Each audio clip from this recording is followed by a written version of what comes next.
And, that really raises another question before we get to the poem itself, and that is the legitimacy of looking outside the frame. And that, I think, is an important one for kids to think about. As I said with White Sargasso Sea, you look at someone writing many years later, is it fair to ask questions and to expect certain kinds of things from people at one period of time when you look back? I mean, that retrospective revisionism. But Trethewey, again, does it.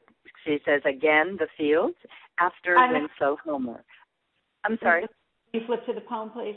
The next slide. All right. And again, a little bit about Trethewey herself, she's also the author, and this comes from the book which won the Pulitzer Prize, called Native Guard. And the elegy for the Native Guard is the central poem in that one. And if you're interested in teaching her, there's some very nice pieces online where she actually goes to the fort where the Native Guard was, and the Native Guard were one of the first black regiments to fight for the Union during the Civil War. And Natasha Trethewey in Elegy for the Native Guard is asking, why is there not a monument for them? Why has their participation, their sacrifice, not been marked?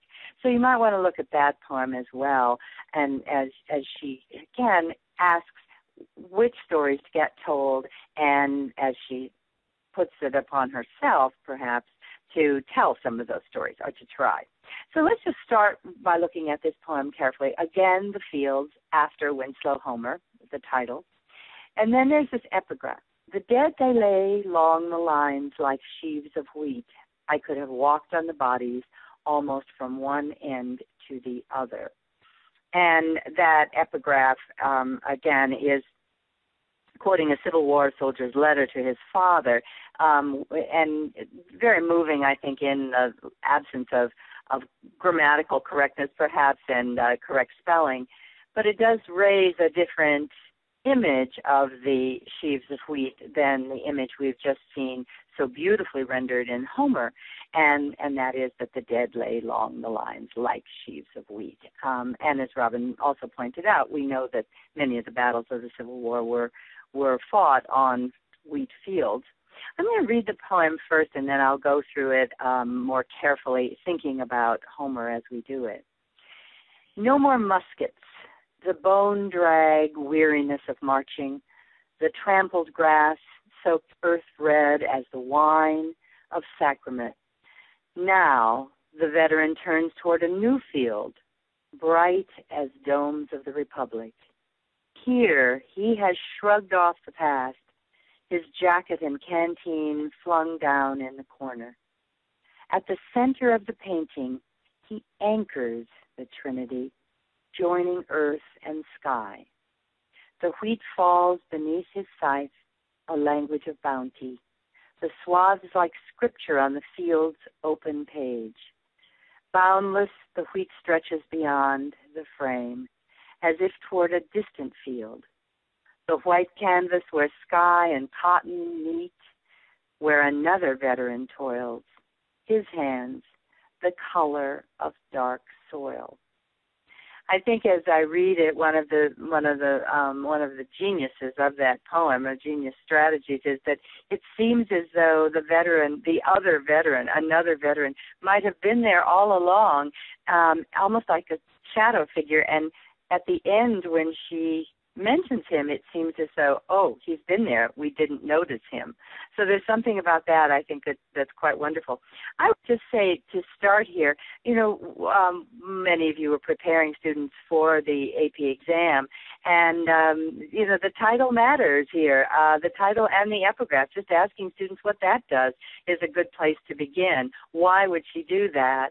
And I think the why question becomes important as you ask later on, what's she doing here? Is she being respectful? Is she paying tribute? Is she taking issue? And what is the tone of her taking issue if she does? And I like this notion, too, of the page and the frame. So she acknowledges two artists here. One on a canvas, the other on a page. The stories that we tell on the canvas, on the page. She's bringing all of that together here in ways I think are quite intriguing. I'm just going to look very carefully at a few things here. The opening of it, I think the cadence of the opening few lines here captures the incredible weariness, the exhaustion, the sacrifice. No more muskets. It's all the consonants, the bone, drag, weariness of marching, the trampled grass, soaked earth red as the wine. And you have so many words there beginning with consonants that just mark it. It is just a very solemn movement. And I think bone, drag, weariness with the enjambment there is just, again, captures the exhaustion and captures the long time people have been marching. And as Robin said, the painting, the first thing we notice in the painting is the lower right corner. He has dropped his musket and his jacket, and he has gotten to work in a different way. But again, the language here of sacrament, earth red as the wine of sacrament, quite a lot of religious imagery. And then as Robin was looking at the painting, we know we can go well over into the Bible and look at biblical references to the wheat and to the harvest and look at the meanings there. And there are a number of actual passages the students can uncover or that you might be able to bring to them. But then she shifts.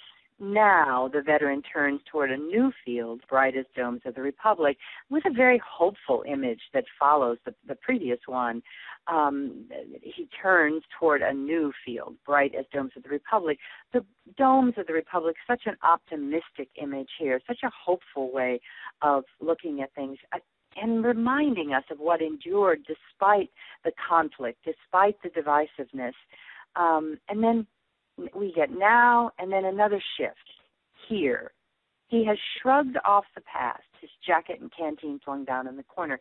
Now, this is an interesting line, and I find that there's a lot of discussion of this notion of shrugged off the past because, that word's difficult. Shrug suggests a kind of nonchalance. If she had said he has escaped the past, of course, that would have been a pretty overt criticism.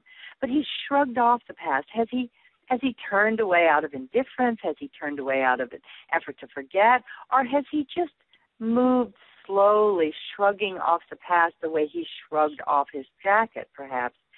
Again, flung down is a stronger word than shrugged. And I'm making quite a lot of that word choice here because that, I think, the choice of words here will influence how students see the intent of Trethewey in this poem. At the center of the painting, he anchors the Trinity, joining earth and sky. And again here, the more you look at this and look at it with the painting, and right here, I might say, there's so much at the beginning of the poem here. She's almost literally translating from the canvas to language, going from the language of the visual artist to the language of the poet. But here she reminds us he's at the center of painting, and he is the Trinity. There is, as Robin said, he's in the middle here. We have this beautiful wheat field, we have the sky, and then we have this man. Okay, he is the center of the painting. As we look at what comes later, we start to realize she's questioning why he's always at the center of things, perhaps. Why is he the one who anchors the Trinity, joining earth and sky, where the other veteran is off to the side? And then the wheat falls beneath his scythe, a language of bounty, the swaths like scripture on the field's open page. Again, still a meditative tone here. The language of bounty, the domes of the Republic, scripture, sacrifice, that language that is biblical, that harkens back to a religious sense. And again, after Homer knew, of course, that his audience would know the Bible well, and many turned to faith after the war as a sense of healing, as we know even from Lincoln's speeches.